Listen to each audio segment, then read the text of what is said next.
Hey, this is Twisted from OpenFire Gaming. Today I'm going to be doing a review of Torchlight. We're going to see if this ballsy indie title bit off more than it can chew, or it does all it's promised and more.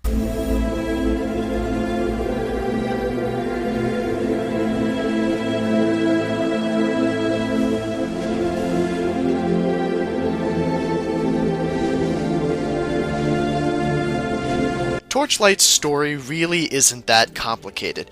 One of your characters, whichever one you chose, is somehow drawn to Torchlight for various reasons and realizes, hey, there's a problem, let me go fix it. You know, typical hero storyline.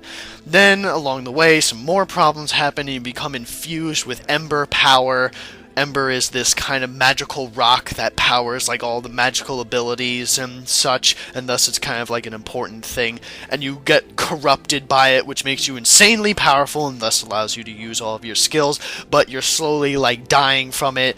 Now you have to climb all the way down to the base of this mountain, thus the dungeon crawler effect, to solve this problem, to heal yourself and prevent the evil dark embers from tainting the world and destroying everything. Okay, it's nothing really amazing, everything we've seen before, basic hero storyline, but then again, I don't think anyone went out to buy Torchlight under the assumption they're going to get a plot line like Heavy Rain.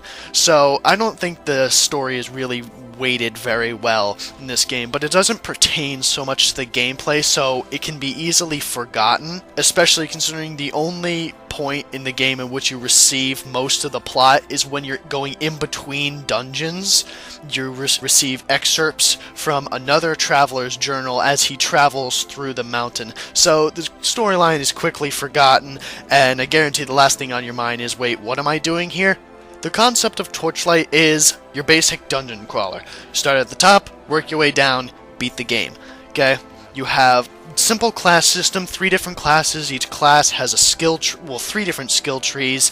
However, there's a lot of breathing room in between these skills, and which allows you to experiment a lot. Overall, nothing in particularly inventive. A blatant Diablo 2 copy with, I mean, everything from abilities to equipment to your town portal and identification scrolls and such. But they made this abundantly clear when they were developing it to be a Diablo 2 copy. The point is that this game was made to hold you over until Diablo 3. Whether or not it's going to do that is really up to the public on how much it sells or not. I'd say it's a very entertaining game. The concept, you know, it's a dungeon crawler, but it's a Diablo 2 kind of knockoff, but in a good way.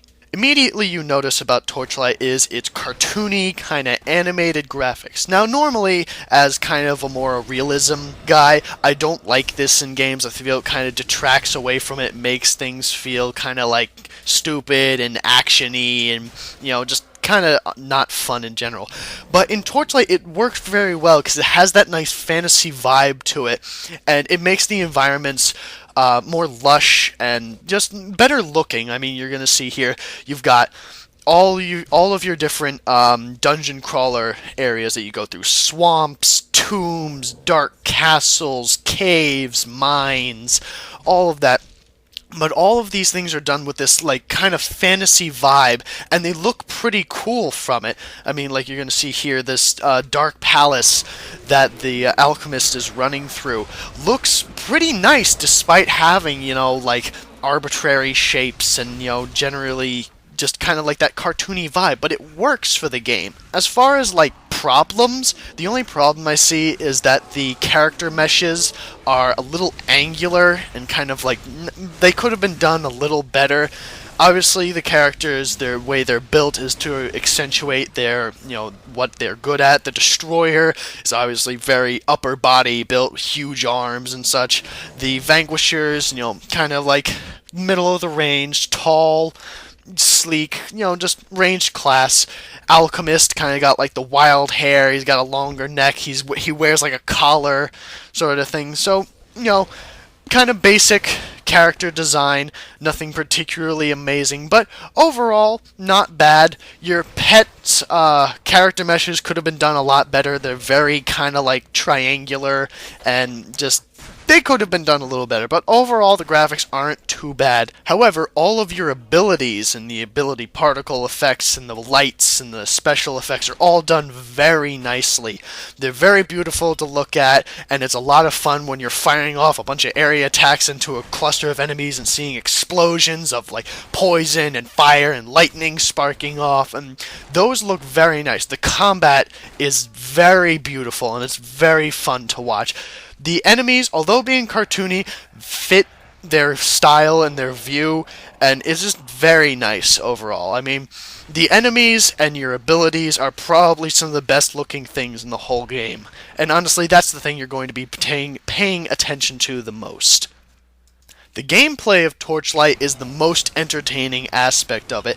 Although being a complete Diablo 2 knockoff, if you play Diablo 2, you instantaneously know how to play Torchlight. It's so easy to pick up and so much fun. The fights chain you from one fight to another, so there's very little downtime between combat. Usually one group will lead you into another, which will lead you into another, which will lead you into another, and you're pretty much like a never-ending fight until you reach the end of that dungeon, and then it starts over once you walk through the door. A lot of fun, a lot of action. Like I said before, your skills look amazing. A lot of flashy skills. They're really flashy. Like, it's not just a little kaboom, it's like boom, half the screen disappeared sort of abilities. Like the lightning bolts and especially some of the destroyers' more heavier attacks kind of make the screen kind of dip in for a second, giving you like that feeling of impact. Very flashy skills, very nice. It's paced so beautifully. There is no level grinding whatsoever. I mean, the fact that you can't go backwards and just like re-kill a dungeon means you're always pushing forward. You never have to like stop and okay, let me just repeat this a couple times. I mean, I've never from the start of this game had to worry about my level because it's just so beautifully paced. It's never so extremely challenging, like you jump ahead a dungeon or something, you're completely out leveled and there's no way to win, and it never gets to the point where you're just fighting like enemies that are like 10 levels below you, and it's just kind of like you were just wading through a crowd of like little children. The classes are a little simple, just melee class, range class, magic class, but with each one having their own separate skill trees and very vast breathing room for your skills. I mean, you're given so many skill points because you actually have two different kinds of levels. You have your regular experience, which we all are very familiar with, and then you have fame experience, which is when you kill unique creatures and such. You gain fame for that, and that levels you up, and that gain just gives you more skill points. So you're a lot more inclined to experiment with your abilities, where in other games where you're more confined, and your first character you usually end up deleting because you want to experiment with different skills and then realize since you spread yourself out too much you're not particularly good, and then you got to go back and make like your pure classes and whatnot. Here that doesn't happen. You've got plenty of breathing room. Your first character will do absolutely fine throughout the game. It's beautifully done, and it's so entertaining to play. I mean, you'll be playing this and you won't even realize that like 6 hours went by. I mean, overall, very nice game. I definitely say pick it up on Steam. Well worth your time, especially if you're looking for another dungeon crawler, maybe a little break away from Diablo 2. Overall, just buy this game. Buy this game. Okay? Good. See ya.